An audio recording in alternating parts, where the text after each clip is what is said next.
Os versículos usados nos vídeos que traduzimos nem sempre correspondem a versões em português. Muitas vezes precisamos traduzir do original em inglês para fazerem sentido no contexto do vídeo. Glória a Deus! Amém, amém, amém! Muito bem. Estamos na lição 8 de Um Coração Ardente e o título de hoje é Graça Salvadora e você vai ficar surpreso? Até aqui você está surpreso? De uma forma boa? Quantos aqui querem continuar tendo surpresas? Quantos aqui sabem que crer da forma errada vai te impedir de receber algo de Deus, amém? Vamos jogar fora todo o ensino errado para que você possa receber, amém? Hoje eu quero que você vá comigo para 2 Coríntios capítulo 6, eu vou fazer uma rápida revisão. 2 Coríntios capítulo 6. Ah, você vai amar isso! É uma das partes favoritas do livro para mim. 2 Coríntios capítulo 6, e você sabe, toda essa história começou falando sobre o que Deus diz. Eu estou em 2 Coríntios 6,14, que diz: não se ponham em julgo desigual com os descrentes. E aí no verso 16 ele diz: habitarei com eles e entre eles andarei, serei o seu Deus e eles serão o meu povo. E sabe, agora, é isso que Deus vem dizendo há anos ao seu povo, que o seu desejo é habitar em nós e entre nós em sua glória. Amém? E Paulo continua dizendo, verso 17, portanto saiam do meio deles e separem-se. Diz o Senhor, não toquem em coisas impuras e eu os receberei. Então vimos que a promessa de Deus habitar em nós e entre nós em sua glória é uma promessa condicional, não é? Certo? Certo, ou seja, se vocês tirarem o mundo de si e se separarem dele, eu os receberei. Então não é para almoçar com eles, não trabalhar com eles, não. Jesus disse, vão pelo mundo, mas não sejam deles. Não amem o que o mundo ama, não persigam o que o mundo persegue, certo? Não busquem os seus maneirismos, não busquem os seus caminhos, ok? Ele está dizendo, vocês vivam pelas leis e padrões do reino dos céus. Renovem suas mentes e sejam transformados, certo? Não é isso? No capítulo 7, verso 1, ele diz, amados, visto que temos estas promessas, purifiquemo-nos de toda a impureza da carne e do espírito, aperfeiçoando a santidade no temor de Deus. Note que ele diz, purifiquemo-nos. Você pode repetir isso? Diga de novo. Diga de novo bem alto. Então, Paulo, pela inspiração do Espírito Santo, nos diz para purificarmos a nós mesmos. Notem, eu já disse isso em lições anteriores, mas vou dizer de novo, ele não diz o sangue de Jesus os purificará.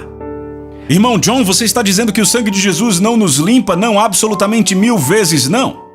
O que eu estou dizendo é não confunda a obra da justificação com a obra da santificação. Você pode dizer amém? Você diz qual a diferença? A obra da justificação é o que acontece no momento em que você nasce de novo, recebe a Jesus Cristo como Senhor. A Bíblia diz que você é salvo, certo? Por causa do sangue de Jesus, certo? E naquele momento você é uma nova criação, todas as coisas já passaram, você se torna uma nova criatura, um novo coração, um novo espírito Deus lhe dá, certo? Mas naquele momento também começa a obra da santificação, em que aquilo que ele pôs dentro de você tem que começar a sair, entende? Esta é a parte em que nós temos que cooperar com Deus, porque ele disse purifiquem a si mesmos, ou seja, temos uma ação direta nisso, certo? Aperfeiçoando a santidade no temor do Senhor, você viu capítulo 7, verso 1. Então ele diz, purifiquemo-nos de toda a impureza do espírito e da carne, aperfeiçoando a santidade no temor do Senhor. Repitam, aperfeiçoando. A palavra grega para aperfeiçoar é a palavra epiteleo. E Tyers a descreve assim, tomar sobre si a obrigação de terminar, completar, aperfeiçoar, executar ou completar. Isto põe sobre nós a responsabilidade de iniciar e concluir a purificação, não é assim? E alguém diz, mas John, como é que nós podemos nos purificar? Onde conseguimos o poder para isso? Ora, quantos sabem que Paulo não joga palavras ao vento? Toda essa carta tem um contexto, não é? Vá para o primeiro versículo do capítulo 6 e você entende. Certo? 2 Coríntios 6:1 diz, nós então como cooperadores de Deus insistimos com vocês que não recebam a graça de Deus em vão. Agora olhe para mim. O que é que ele quer dizer? Não recebam a graça de Deus em vão? Não, como é que a gente pode receber a graça de Deus em vão? Sendo igreja como temos sido há 25 anos. Eu vou te dizer, a maioria das pessoas quando lê a Bíblia hoje na igreja, elas completamente, a palavra passa pela cabeça delas. Quer saber por quê? por causa da nossa compreensão distorcida e equivocada da graça? Posso falar o que é que a igreja entende por graça nos últimos 20 e 25 anos? O nosso entendimento da graça de Deus é como uma grande cobertura. Deixa eu ilustrar para você, ok? Eu sei que eu não estou vivendo exatamente do jeito que deveria, mas graças a Deus pela graça dele. É assim que a graça de Deus é percebida. Agora eu te digo, a graça de Deus não é a grande cobertura. Ela até cobre, mas mais do que isso, ela nos capacita a fazer o que a verdade demanda de nós. Certo, eu vou te dar uma definição, anote aí. A graça de Deus, escreva isto. A graça de Deus é a presença capacitadora de Deus que nos dá a habilidade para fazermos o que a verdade demanda de nós. Posso dizer de novo? A graça de Deus é a presença capacitadora de Deus que nos dá a habilidade para fazermos o que a verdade demanda de nós. Pegaram? Eu perguntei, pegaram? Então, em outras palavras, a graça nos capacita a produzir atos de justiça ou obras piedosas. E você diz, obras? Sim, obras. Ah, não, peraí, nem continue falando. Tem muita gente assim quando se fala de obras? Bem, antes de você ficar nervoso comigo, vamos ver o que Jesus diz sobre isso. Vá comigo para Mateus capítulo 7, e eu vou te fazer passear um pouco pela Bíblia. Mateus capítulo 7, verso 20 diz assim: Jesus disse, pelos seus frutos vocês os reconhecerão. Agora olhe para mim. Como Jesus disse que conheceríamos um crente? Pelos seus frutos ou seu estilo de vida. Não pelas palavras, não pelo fato de orarem em línguas, não pelo fato de virem à igreja, pelo seu estilo de vida, conduta, comportamento. Sabe quanto tempo eu levei para implantar isso nos meus filhos, especialmente porque estudavam em escolas cristãs? Porque iam para escolas cristãs e os filhos dos diáconos, os filhos dos bispos e dos pastores e os filhos das casas cristãs que ali estavam fazendo sexo ou usando drogas ou bebendo até caírem bêbados. E eu ficava, não é assim, meninos, e eu tive que dizer vez após vez: você não conhece um crente pelo fato de ele dizer eu nasci de novo, Jesus Cristo é meu Salvador? Você os conhece pelo estilo de vida? Você entende isso? Porque veja o que Jesus continua dizendo. Veja o verso 21. Agora, por favor, leia o verso 21 como se você nunca o tivesse lido antes. Esqueça de todas as pregações que já ouviu sobre esse versículo e apenas leia as palavras, ok? E note, as palavras estão em vermelho, o que significa que não é Buda quem está falando aqui, certo? Verso 21, estão prontos? Nem todo aquele que diz a mim, e esse mim não é Buda aqui, certo? É Jesus. Nem todo aquele que diz a mim, Senhor, Senhor, entrará no reino dos céus. Agora olhe para mim. Isso acaba de explodir 25 anos da nossa pregação, nas igrejas, evangélicos, pentecostais, seja o que for. Quer dizer, você conhece o culto típico, não é? A gente prega Jesus como um vendedor de carros usados. Venha Jesus e receba a mensagem, ele te dá paz, alegria, vai te dar amor, vai te dar cura, vai te dar isso e aquilo. E aí depois de 45 minutos de argumentos de venda, dizemos abaixem a cabeça, todos abaixam a cabeça. E dizemos, olhe para a pessoa que está do seu lado e pergunte se ela morrer hoje ela vai para o céu. E você olha para a pessoa do lado, se você morrer hoje vai para o céu. E a pessoa olha de volta e diz, não!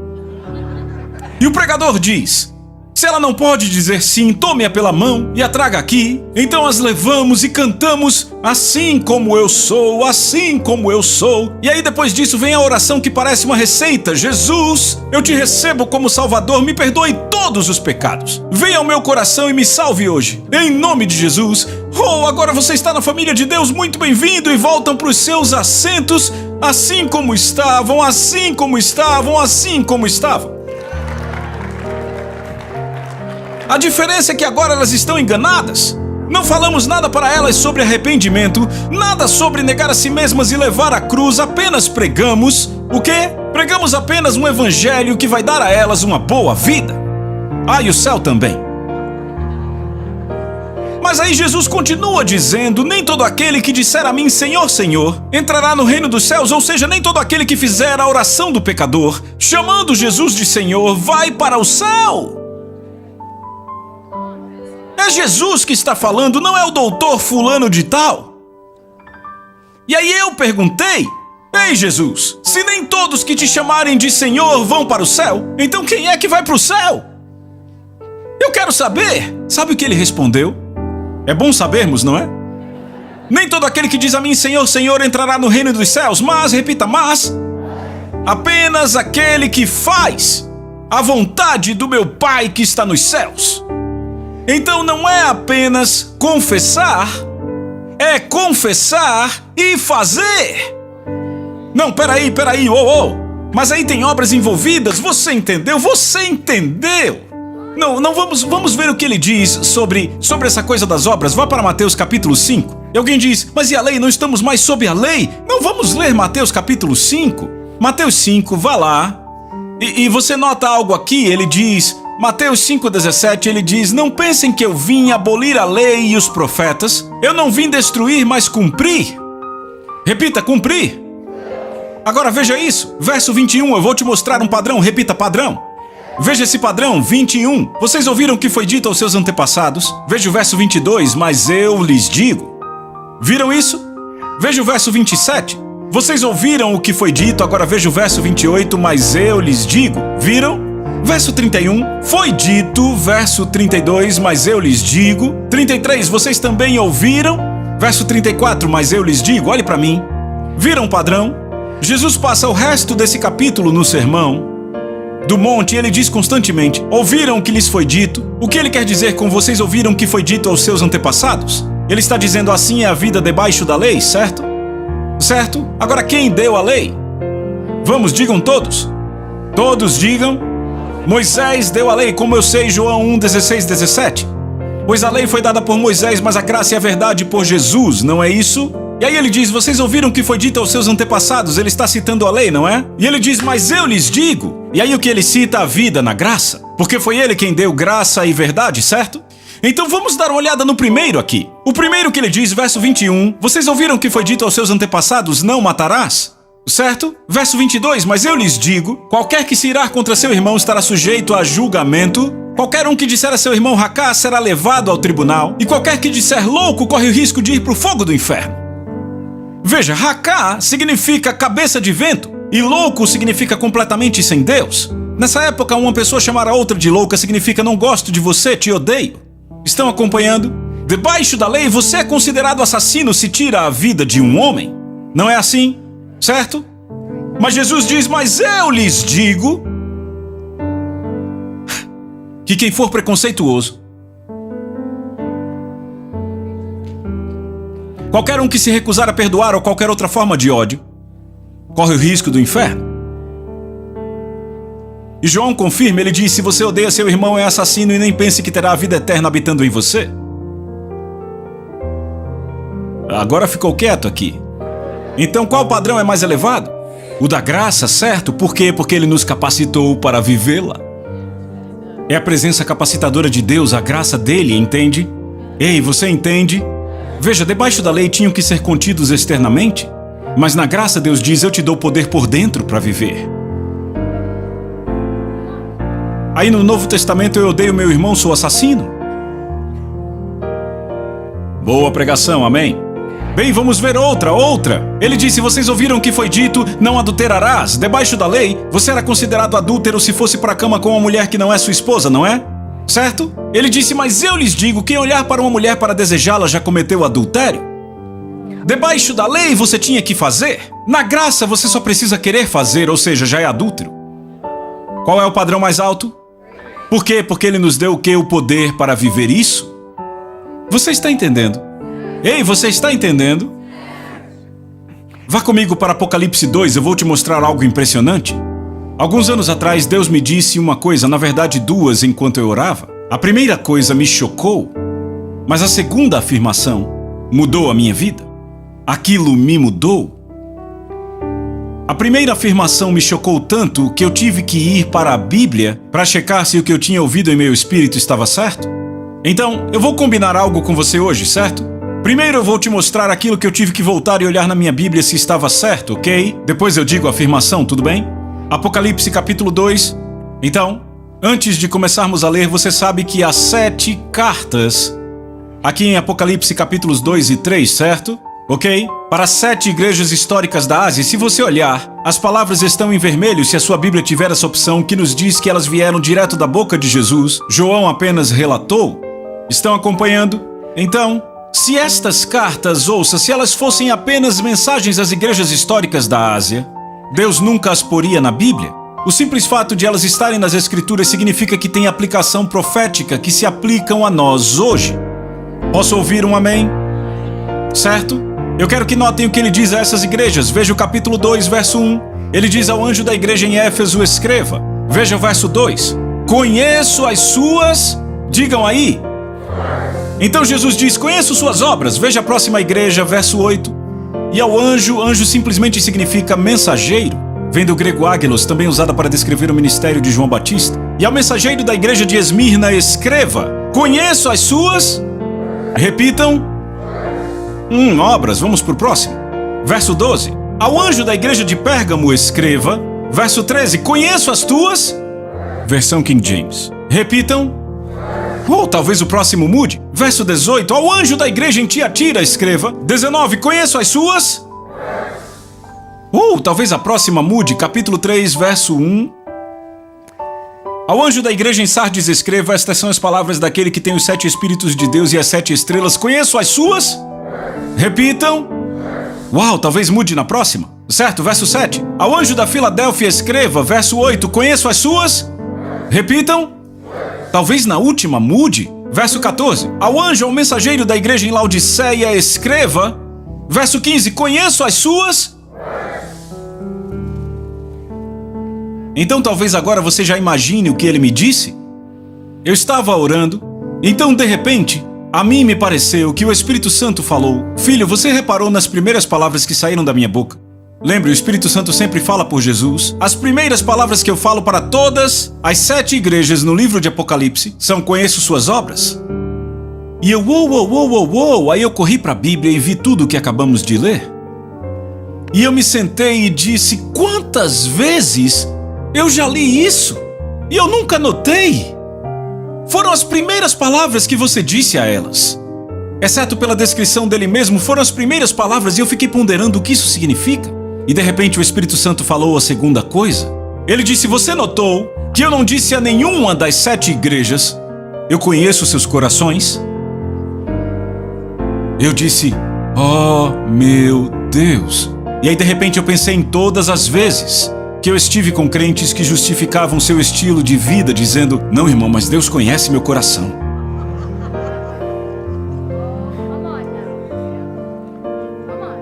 E eu pensei em particular em um casal que eu estava aconselhando. Eles trabalhavam no Ministério Internacional, tinham ido a cada cruzada de cura que houve em nossa cidade, foram a cada culto que tinha um profeta e queriam uma palavra, foram a cada conferência, mas viviam uma vida meio solta sexualmente. E eu estava confrontando a pessoa. E de repente a pessoa virou para mim e disse: mas John, Deus conhece o meu coração. Eu posso fazer uma pergunta? Você pega uma furadeira, não, sério, ok? Uma furadeira, e vai numa macieira e faz um buraco bem no centro, no coração daquela árvore para ver se ela é boa ou não? Só olhar para o fruto. Aquela árvore pode dizer: ora vamos, eu sei que eu tenho um fruto ruim, mas Deus conhece meu coração. Eu não sou uma árvore ruim, eu sei que meu fruto é péssimo, mas Deus conhece meu coração. Quando que vamos levar a sério o que Jesus disse? Você as reconhece pelo seu fruto, é pelo estilo de vida deles. Eu estava indo pregar em uma igreja uma noite.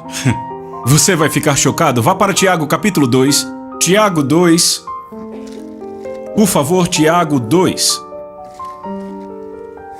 Também, enquanto você está achando aí, me faça um favor, ok? Tiago 2, coloque o seu marcador aí e veja a lombada desse livro que diz aqui Bíblia. A minha ainda diz Bíblia Sagrada, ok? E também confira aí Se na página antes de Mateus capítulo 1 diz Novo Testamento, certo? Então você está dentro da Bíblia e dentro do Novo Testamento, não é? Ei, você ainda está aqui hoje? Eu só tô brincando, você entendeu o ponto? Lá estava eu para pregar numa grande igreja pentecostal e eu nunca tinha estado ali antes. Foi impressionante. A primeira vez que eu ia pregar, conheci o pastor na noite anterior e o Senhor me deu o primeiro texto para eu pregar naquela manhã e era esse aqui. Eu ainda não tinha falado nada, claro, bom dia, é bom estar aqui, eu disse. E aí eu disse, vamos abrir nossa Bíblia e eu li esta passagem. Você está pronto? Prontos? Certo, Tiago 2, veja o verso 24. Vejam que uma pessoa é justificada por obras e não apenas pela fé. E aconteceu lá, como acontece aqui e agora. Eu vou ler de novo, por isso eu pedi para conferir. Vou ler de novo, 24. Vejam que uma pessoa é justificada por obras e não apenas pela fé. Agora, antes de alguém gritar herege, eu posso contar a história inteira? Sabe, você pode contar uma meia-verdade. E quantos sabem, uma meia-verdade pode ser uma falsidade? Fale comigo. Quantos sabem, uma meia-verdade pode ser falsa? Eu posso chegar até você e dizer, ei, cara, eu tenho um pedaço de fubá aqui pra você. Mas eu pus veneno de rato também. Só que eu não te conto, só digo que é fubá. Sabia que veneno de rato é 97% fubá e 3% de arsênico? Se eu te disser meia verdade, é fubá, pode comer, tem fibra. Você não vai ver o sol amanhã. Certo? Estão comigo? Ei, estão comigo? Então dá para pregar meia-verdades por muito tempo, dá até para escrever livros com isso, cantar canções sobre elas, escrever sermões inteiros, até que no final, achamos que a meia-verdade é verdade.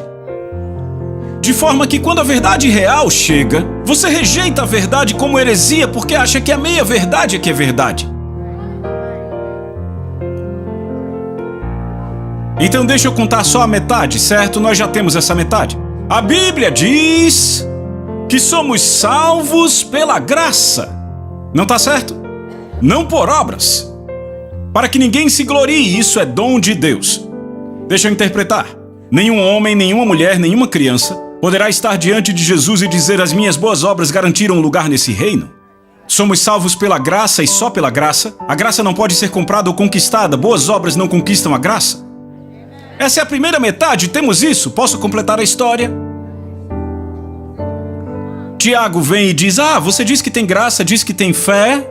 Me mostra a graça e a fé sem obras. E eu mostro a minha fé e graça pelas minhas obras, ou seja, a evidência de que eu tenho graça. É o estilo de vida que eu tenho para provar. Porque a presença capacitadora de Deus em mim me permite viver essa vida para eu provar. Boa pregação, amém, eu continuo.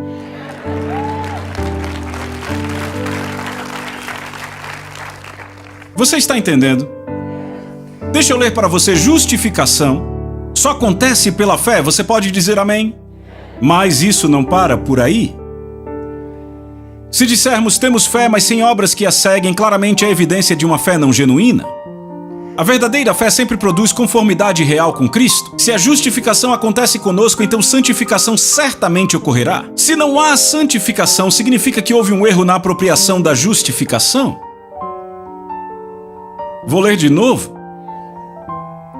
Se dissermos temos fé, mas sem obras que a seguem, claramente há evidência de uma fé não genuína. A verdadeira fé sempre produz conformidade real com Cristo. Se a justificação acontece conosco, a santificação certamente ocorrerá. Se não há santificação, significa que houve um erro na apropriação da justificação. Deixa eu dar um exemplo. Você vive numa montanha bem grande, como o Monte St. Helens. Você tem uma pequena cabana e na sua pequena cabana uma pequena sala de TV. E eu acho que todo mundo aqui conhece aqueles alertas de emergência que os governos mandam quando há um risco iminente, não é? Aqui é para tornados, não é? É assim, você está assistindo TV e de repente tudo fica vermelho e vem bip, bip, bip. Não é? E vem o texto evacuação imediata, risco de tornado agora. Vá para o lugar tal, não importa o que você esteja assistindo, aquilo é interrompido, certo? Então você está na sua pequena cabana. E aí de repente a sua TV começa a bip, bip, bip, e você corre para a sala de TV para ver o que está acontecendo, não é? E a TV diz: alerta, alerta, alerta. Cientistas determinaram que essa montanha é vulcânica, certo? E não só isso, vai entrar em erupção nas próximas 24 horas. E se você não estiver a 300 quilômetros de distância da base da montanha até amanhã, você vai morrer. Porque quando o Monte St. Helens explodiu, ok, tudo de uma vez só, 300 quilômetros de distância, tudo, certo? Ok? Porque foi um dos grandes, você entende, ok? E você olha para aquela televisão e choque não descreve o que você está sentindo. Terror, sim. Terror. Por quê? Por que você sente tanto terror? Porque se você for para a porta da frente correndo agora, não conseguirá correr tanto. Mesmo em 24 horas não vai conseguir correr para tão longe, certo? E você não tem um carro. Você está acabado. Você entende? Você percebe nesse momento que está encarando o seu destino. Você sabe que você vai morrer. Você não tem nenhuma esperança. Você não pode salvar a si mesmo. Verdade? Mas então alguém bate na porta. Você abre a porta sem esperança. E tem um homem em pé com chaves na mão. E atrás dele tem uma caminhonete esporte novinha em folha. E o homem diz: sei da sua condição, que você está destinado a ser destruído. Você não tem esperança, você não tem chance de se salvar. Aqui, as chaves são suas. E aí você... eu não consigo comprar esse carro, eu não tenho dinheiro para comprar esse carro, como eu vou fazer? E ele: eu sei. Eu não estou te vendendo, eu estou te dando. E você olha e faz: por que você me daria isso? Ele diz: porque eu realmente te amo. Eu te amo mais do que a mim mesmo. Aqui, pegue as chaves. Então você recebe as chaves, certo? Oh, e fica animado.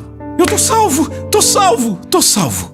Então você corre, você pega o seu mapa e traça o caminho mais curto.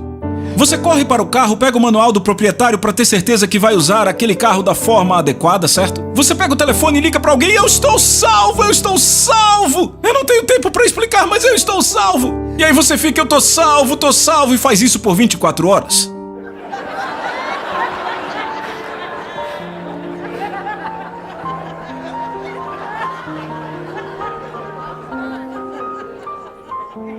A montanha entra em erupção.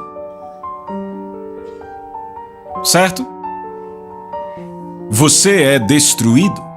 E quantas pessoas lá embaixo que souberam que o homem te deu o carro, ele recebeu o carro em vão. Estão acompanhando? É exatamente do que Paulo está falando quando ele diz: eu insisto com vocês, irmãos, como cooperadores de Deus, não recebam a graça de Deus em vão. Por quê? Porque a graça de Deus te dá o poder para se purificar da impureza, da luxúria, dos desejos do mundo. Mas se você não usá-la para isso, você a recebeu em vão.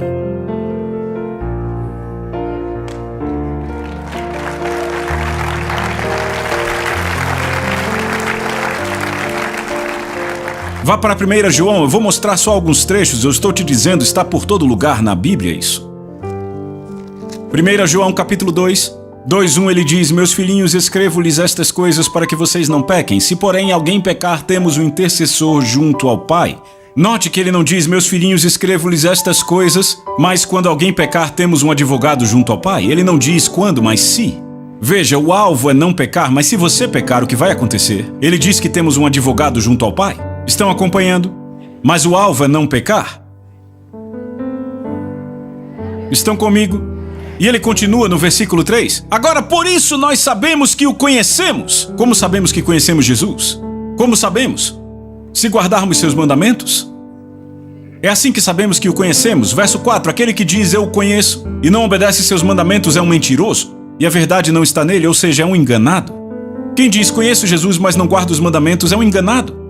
Veja o verso 6. Aquele que afirma que permanece nele deve andar como ele andou. Agora ouça com atenção. Nós temos falado, e quando eu falo de produzir fruto que é mau, eu estou falando de continuamente, habitualmente praticar o pecado. Eu não estou falando de uma pessoa na igreja que está emaranhada com algo, clamando a Deus para ser livre. Eu não estou falando dessa pessoa. Eu estou falando daquela que diz, não estou vivendo como deveria, mas graças a Deus sou salvo. Eu sei que tem gente na igreja hoje. Eu lutei contra algo por 7 anos na década de 80 e eu lutava e lutava e lutava. E Deus sabe, eu odiava aquilo. E eu estava crendo em Deus, assim como o homem dos cigarros que eu falei na sessão passada.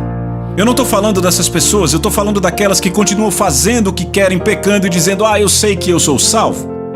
É dessas pessoas que eu estou falando, entendem? Eu sei que há santos preciosos na igreja hoje clamando a Deus, lutando contra hábitos e vícios, isso é bom.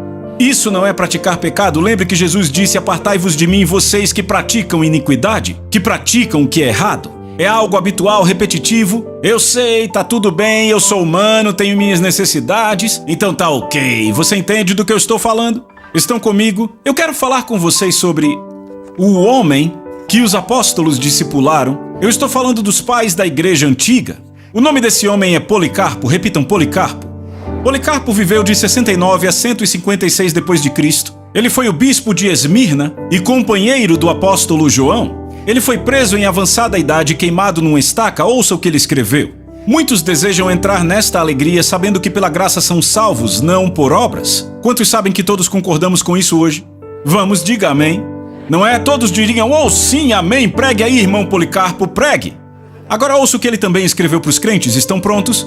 Aquele que o ressuscitou dos mortos também nos ressuscitará se fizermos a sua vontade e andarmos nos seus mandamentos e amarmos o que ele ama, nos afastando de toda impiedade.